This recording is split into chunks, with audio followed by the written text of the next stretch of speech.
Hola amigos de Wine News TV, les invito a conectar conmigo y con mis invitados en Wine News TV On The Go, un podcast que a su vez es un espacio donde aprenderás sobre el mágico mundo del vino a través de invitados de todas partes del mundo que nos contarán sobre sus proyectos para obsequiarnos de forma embotellada música, fuego y leones, como decía el gran maestro argentino Jorge Luis Borges en su poema Soneto al Vino.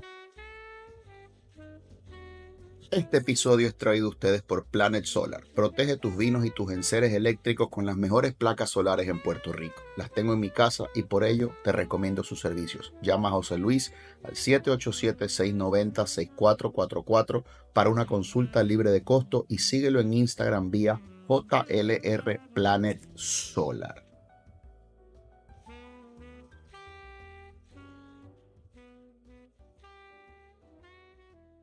Hola amigos de Wine News TV, el podcast. Qué privilegio para mí estar en un salón que representa muchísimo en mi historia como entusiasta y amante de los vinos. Estoy aquí en la Boutique Dubán.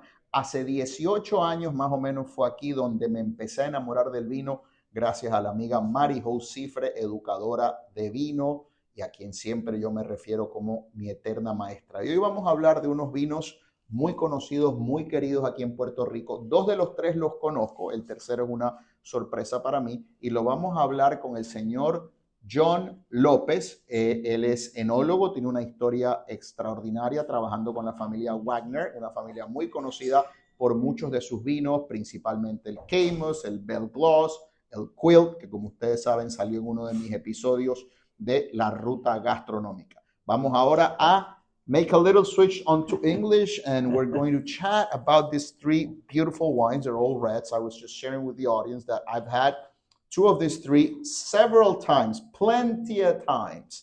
But the third one, the Oregon one, is new to me.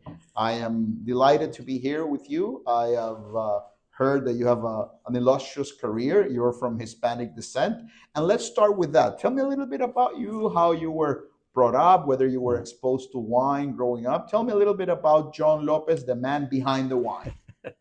So my name is John López, Director of Winemaking for Copper Cane Joe Wagner.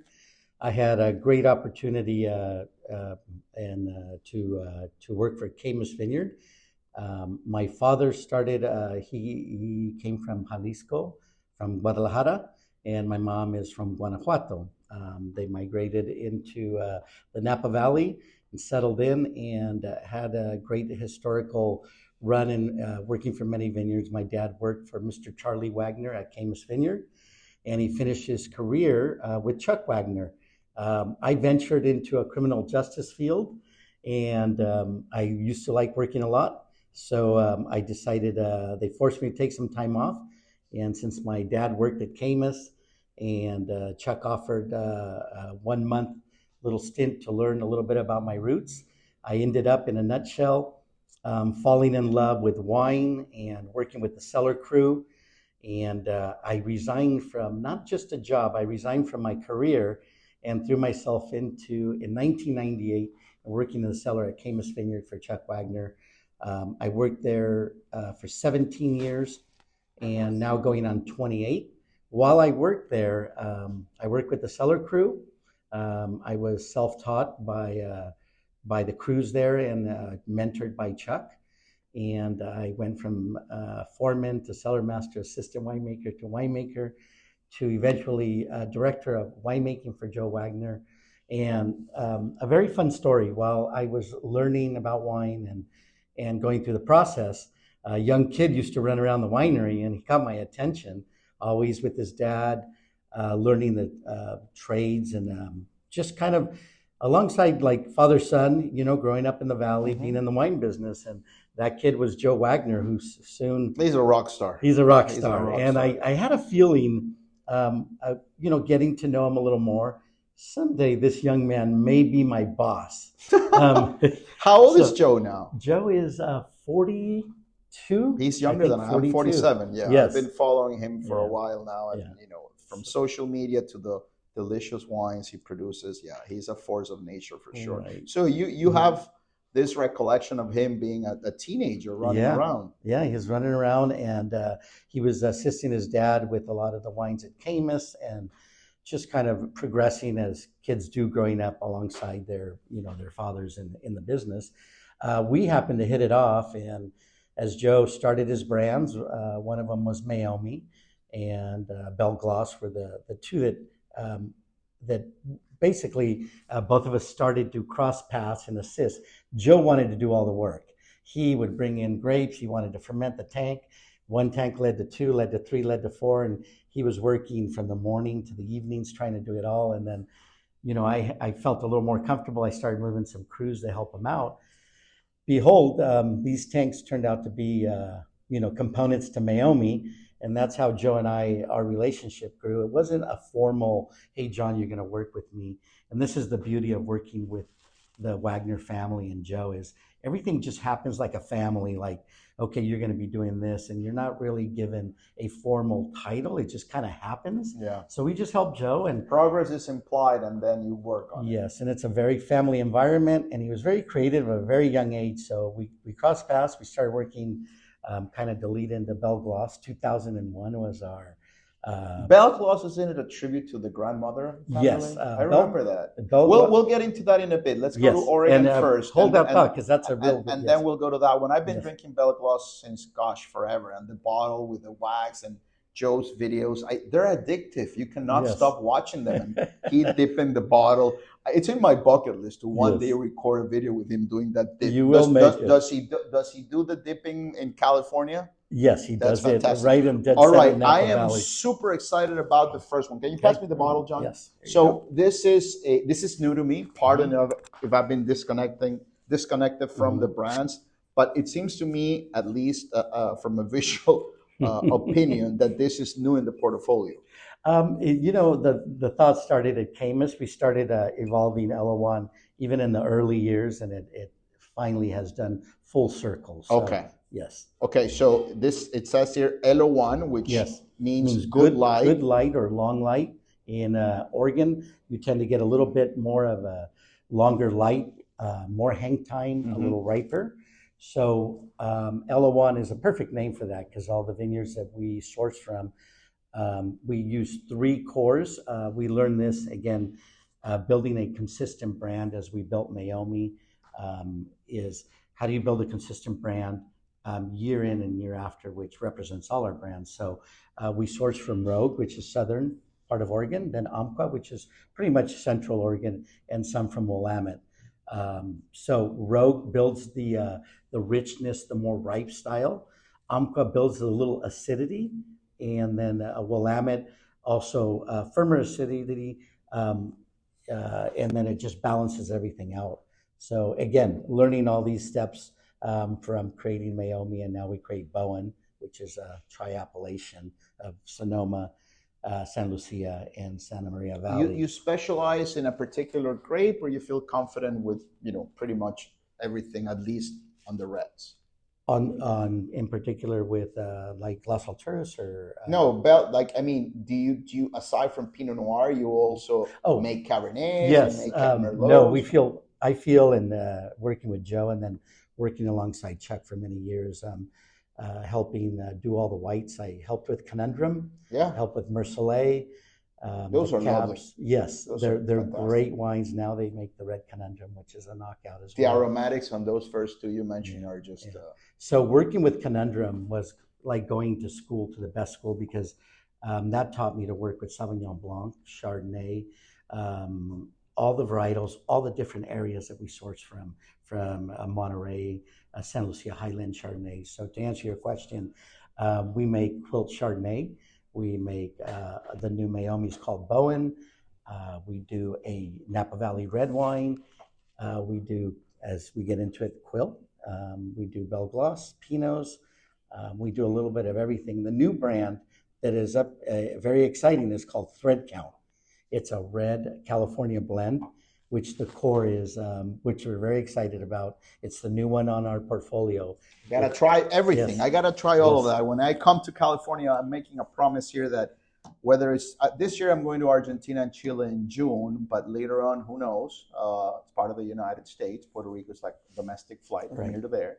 And if not, next year for sure. Let's get into the Pinot. I love, and cheers. Cheers. And thank you for this opportunity. I'm loving the nose here because Oregon has that earth, that soil. Mushroomy, earthy. Yeah, you detect instantaneously. It's sort of this cross between Burgundy and California in a way, where you have the nice presence of fruit, but it's more subtle than, for example, in the Belle Glos, which is richer, right? And it's very well said, Eduardo. We take a lot of pride.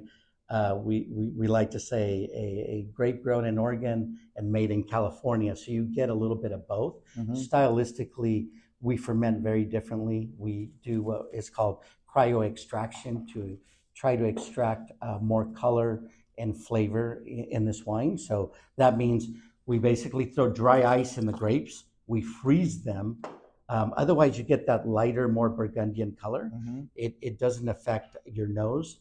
It actually builds a deeper middle, more color, and more structure in the wine. So we use cryo extraction on all our grapes, but you can see the effect on this one. It's definitely a California meets Oregon sort of thing, because you have very nice aromatics, and then you have a rich presence of fruit, but then you have a leafy, minty, freshy, a rhubarb kind of thingy happening. The spice is there, of course, and then it has beautiful acidity. Acidity to me is key, not only in white wines, bubbles, but also in red wines.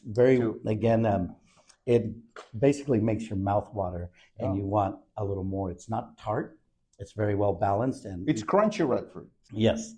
It has a sippiness to it, but then it has very nice structure. It's a baby. I think it's going to evolve. It's 4 years old. I would have thought that this was 2023 or something. What's the oak treatment here? Oak treatment is, you're going to get a very generic answer from most when you ask that. And I've decided not to answer it generically, like 40%, 60% this. So we were talking about being very on hands, being family orientated. We basically will taste every lot. Probably once we get into 6 months of aging, we start tasting lots. We will rack a particular lot, maybe at 8 months. We'll rack one at 12 months. We'll keep it in stainless to keep exactly what you're saying, that freshness, the ability to age. And we'll move new barrels into older barrels to round them once they got their tannin. So it is a Rubik's Cube of oak scenarios that happen through every vintage. So we really don't have an answer, but if you had to summarize a generic number, I would say 60 neutral barrel, 40% new. And how many months? Usually they'll go from 8 to 14 months, depending on the taste. And because you do have that spicy component to it, but it seems to me that it's coming both from the oak and a bit from the soil, the minerality, the fruit, the stems. Do you do whole cluster here? No, it's a very good. You would think after you taste the wine that you would have a full cluster. No, it comes from basically the grape and the soil, the skins, and a lot of the rocky minerality. It's a lovely wine presented in the vines. And it's 13.8, which is super manageable. I love wines at this alcoholic level. This is a beautiful wine, and it's very versatile. This can pair with meat, but also with duck, even with salmon. It's a gorgeous, gorgeous wine. This is a first for me. Maybe I'll do a little side review of this one, because I don't think, maybe you guys have been doing it for a while, but here in Puerto Rico, it's pretty new, I think, in our market. Yes, it's still, the brand is still growing in all markets, but very well said. I just got eucalyptal and a little bit of cloviness to the wine that makes it exciting to have with all types of food, like you said. It's gorgeous, and I don't know the price point, but I'll ask Nelson a little after we're done. Let's go into Belle Glos. Belle Glos, I remember having it for the first time around 2006, 7, and I was blown away. And the name of the label had something that said telephone, Clark, and something that had the name Clark and telephone or something like that. Yes. Was it telephone? Clark and it was Clark and the Telegraph. And Telegraph, Yeah, right. yes. So, and then other single vineyards came around, and I was mesmerized by the bottle and that wax seal or closing, whatever you want to call it, and then the quality of the juice inside. And I'll let you speak about Belle Glos. Tell me Right. everything about Belle All Glos, right. because there are so many fans of this wine out there that I'm gonna shut my mouth now and Right. let you talk about Belle Glos. Right. So right now we're tasting this is the 2021 Las Alturas Belle Glos. And Eduardo, you asked about the name Belle Glos, and it to me it has a very wine has a very special place as a winemaker. It has a story. Everything has a story, especially with the Wagners. The name this one to me is very touching because I feel it started my career. I got to experience the creation of the name. So Joe Wagner was very close to his grandmother, Lorna Belle Glos Wagner. She's the co-founder of Camus, and with Mr. Charlie Wagner and Chuck Wagner. Let's touch a bit on the family tree here, because there are a lot of names. Yes. This is like a saga. So yes, the founder of it all, it's Charles Wagner. Charles Wagner, Lorna Belle Glos Wagner. They're married. Yes, that's Joe Wagner. That's Chuck's parents, Okay. Chuck Wagner, also the founder. Mhm. Then they had the son Joe Wagner, Okay. who is Belle Glos is his brand. So his father and his grandfather both were named Charles. Yes, Okay. yes, and crossing paths with Joe at the winery as I was working for Chuck, the father who hired me in 1998, was a very unique, and it was one of the choices when the decision came where I could have stayed at Camus or gone with Joe to pursue him in his great ideas of making brands and starting his own company. He was so gracious, and it reminded me of my Latin roots, of the way we treat our grandmothers, and they're our gods. And the way Joe, his chivalry and the way his relationship with his grandmother. In the mornings, he would have breakfast at her house. He ended up when he started working at Camus, they offered him an office, fancy office. He wanted to work in the garage, so they made Joe Wagner's office in his grandmother's garage in the house, and he loved it. And that was it. He would go through one door. They would cook some eggs up, make some burritos. He'd call me over from the cellar, and we would sit down with his grandmother and start the day with breakfast and everything. So the name Belle Glos comes from a very reverence and very close relationship with his grandmother. With Lorna Belle Glos. Lorna Belle Glos. When did she pass?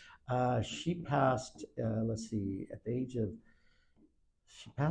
she was about 98. So I would fairly say, recently. I would say about 13, 14 years ago, 15 years ago. Amazing. And now Yeah. her name, Belle labels Glos. all over the world bear Yeah. her name. Yeah, and Joe would joke around as the brand grew. She was able to, he would go and says, "Hey, everybody's liking your wine." She would just say, "Oh, it's just a few bottles here and there," and so she got to see that, and again, it's one of the slices of Joe Wagner and his integrity to his legacy and how he makes wines, and he doesn't forget about the slices and the importance of telling the story and people not being forgotten in how he creates the wines. The particular seal or closing, the wax, how did that come about? So that was an evolution. It was not always perfect. We had a few complaints here and there once in a while. So the wax was too hard at one point. We were hand dipping, and as production grew, we went into more robotics. But he finally was able to figure out how to soften. But why wax in the first place? Wax? Well, he first thought it would be a great presentation. Yes, it is. On the market, and you can't miss it. So Can't miss it. Can't miss it. And he said they will know. Like you look at Maker's Mark, that's Maker's Mark when you see that emblem. Number two, we started seeing the aging evolution that maybe we didn't look into deep enough. But you have more of a cork and a twist cap at the same time, because as you wax it, and we put a new patented pull tab, we have realized that the aging and the freshness of the wine tends to last even longer. Oh, cool. But you have the right amount of air still aerating through the So port. it's presentation and preservation. Yes. Yes. Super cool. Yeah. And how do these wines age? Because I never have the patience to wait for when they're ready. Like And I always again, have to have them. Like yes. if you drink a Belle Glos from 15 years ago, are they beautiful now? They're just as beautiful. We do a brand under Belle Glos named Taylor Lane, Mm-hmm. and that kind of proves the aging. We do them in 1.5 liters, and we felt so confident after tasting library wines of Belle Glos. And again, part of it is due. We feel strongly it's due to the wax cork combination, the way we seal it. They age beautifully. They actually round, and they have enough acidity, and they're bigger style Pinots that tend to have a little more tannin than most. So the stability of it tends to push them to age very beautifully. They actually round and become a soft, fruit-forward wine. It's a style that you guys have come to dominate, because I know that there are a lot of people out there mean-spirited saying that you add other grape varietals. Yes. That's all, I mean, gossip and whatever. I remember the Belle Glos when the wax closing was not like falling to the side. It was Right. just on top of the bottle, Right. like the Right. initial closing. Right. It started, it was a very short stint. And actually, if you look at the wax, the curve always comes here. Yeah. Joe originally wanted it to be random. He likes not something to be like, very consistent on the appearance. So it was done by hand. Yeah, and we had crock pots, 20 crock pots. And he goes, no. Quiero que la botella sea diferente, and Joe would speak in Spanish as well, and the ladies would say, okay, muy bien. As soon as he walked away, all the ladies goes, no, it looks, they started doing the same way. That's fantastic. And Yeah. and he's done versions in green for particular, Yes. like Um, St. just to- Patrick's or something, right? He does it for, holidays, celebrations of different types. And then obviously Chardonnay or different varieties will have their own color. Yeah. Santeria. This is fantastic. Yeah. Does Joe have kids of his own? He does. We were just talking on the phone. How old are they kids? They are from, let's see, there's 6 children in the family, and they range probably from 8 to 19 years old at least. Okay. 8 to 19. So as I used to tell them, Any of them in the future, I mean, are involved or will be involved with cellar? they work differently in the winery. So I remember how Chuck started. Joe is doing the same thing. I don't know if he does it subconsciously. He just exposes his children to the wine business. We have the boys sometimes come and work at the winery and work harvest with us. They could do marketing. They travel with them. So he's very open to from what I'm seeing, letting the kids decide what they want. He seems to be like so down to earth. He has a young lady that is a Marine that was just, her name's Mia, Uh-huh. and he's very proud of her, one of the twins, and she just became a Marine this year, Wow. last year. So, Fantastic. yeah, so you can see the Congratulations if he range, gets yes. to listen to this. Before we taste the wine, because I remember several names, Dairyman, the Telegraph, Clark and Telegraph, Las Alturas. How many are you still making? How many different parcels? Right. So we still have Las Alturas, Clark and Telephone, Taylor Lane, and then there's some spider webbing that can happen from those brands if they may have Belle Glos, Ballade by Belle Glos, just to identify a little more. But the core still remains as Las Alturas being San Lucia Highlands. Mm-hmm. Then we have Clark and Telephone being Santa Maria Valley, and Taylor Lane being Russian River. Those are the core. But there are Belle Glos entities out on the market like Ballade. Let's get into this wine. Yep. So here from the get-go, you have this rich fruit that it's going to be layer and succulent on the palate, Right. and darker fruit than the first one for sure, and then a muscularity of sorts. It's the first one was more of a feminine wine. This is obviously much more of a dude.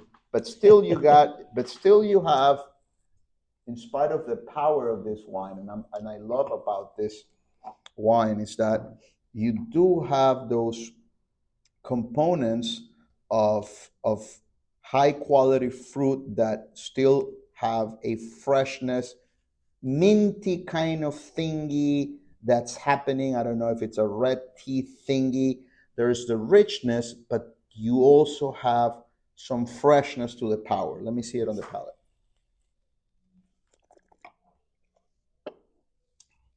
So we describe this as a like the Pinot cab drink, the cab drinker's Pinot. Yeah, for sure. This is gamey. It's meaty. Mm-hmm. You get a little bit of smokiness. Mm-hmm. It is usually our darker Belle Glos due to the grapes are smaller berries, so they have thicker skin. A lot of they protect themselves from the Pacific Ocean wind that comes through, and they build basically the berries get small. They're more chicks and hens, as we call them.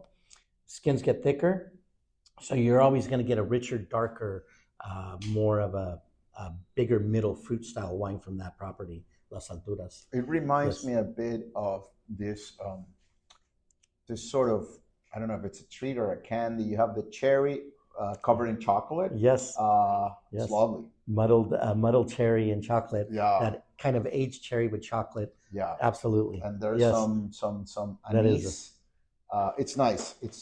It's pretty nice. All right, Yes. let's get into the last wine of this tasting, Right, because I'll you have start. other events. Let's talk about So- Quilt.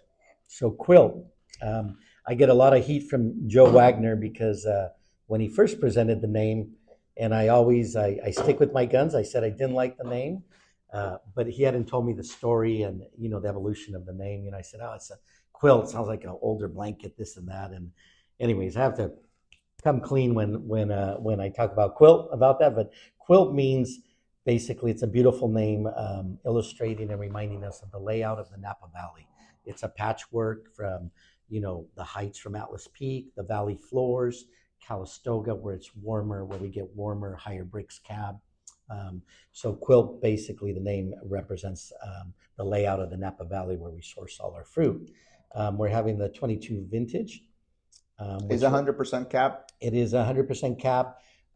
There might be a little bit of occasionally Petit Verdot, Malbec, or a little bit of PS, depending if it needs a little backbone or whatever. Yeah, or we taste it. I'm and, loving the yeah, nose here, so- the graphite, and I'm Yeah. loving the black cherry, and then Yeah. you have that, that ripeness from California that's powerful, but still is fresh and leafy and minty and Cabernet.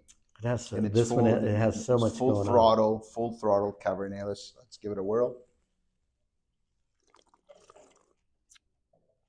on.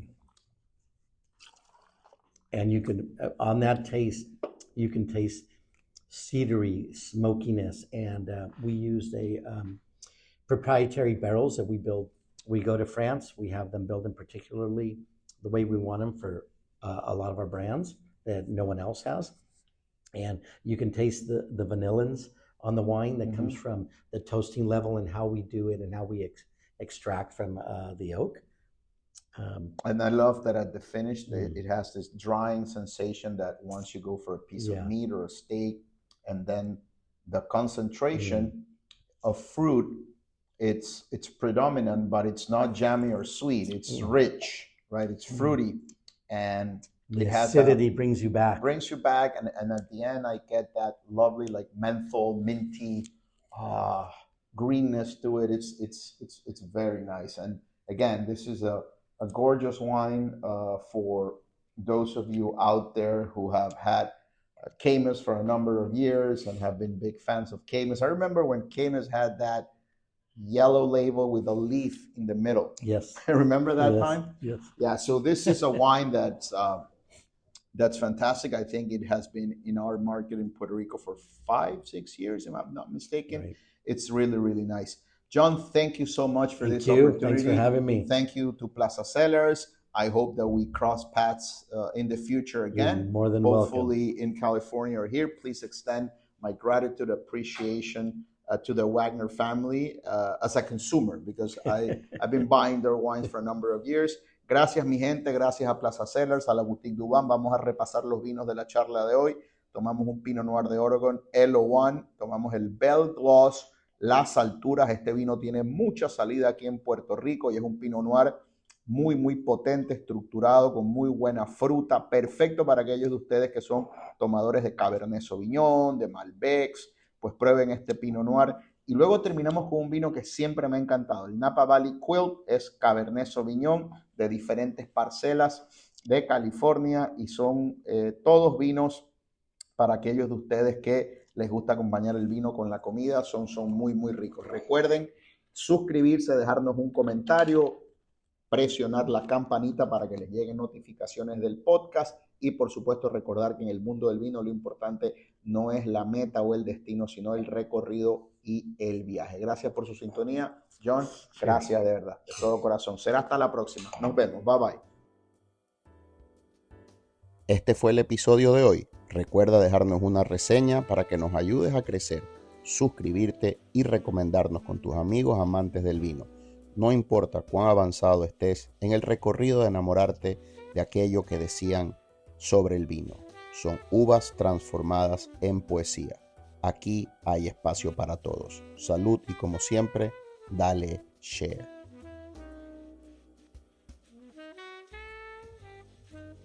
Recuerden que este episodio fue traído a ustedes por Planet Solar y a mi amigo José Luis, a quien puedes llamar al 787-690-6444 para una consulta libre de costo para que pongas las mejores placas solares en Puerto Rico en tu casa y así protejas tus vinos de cualquier interrupción eléctrica. Síguelo en las redes en JLR Planet Solar.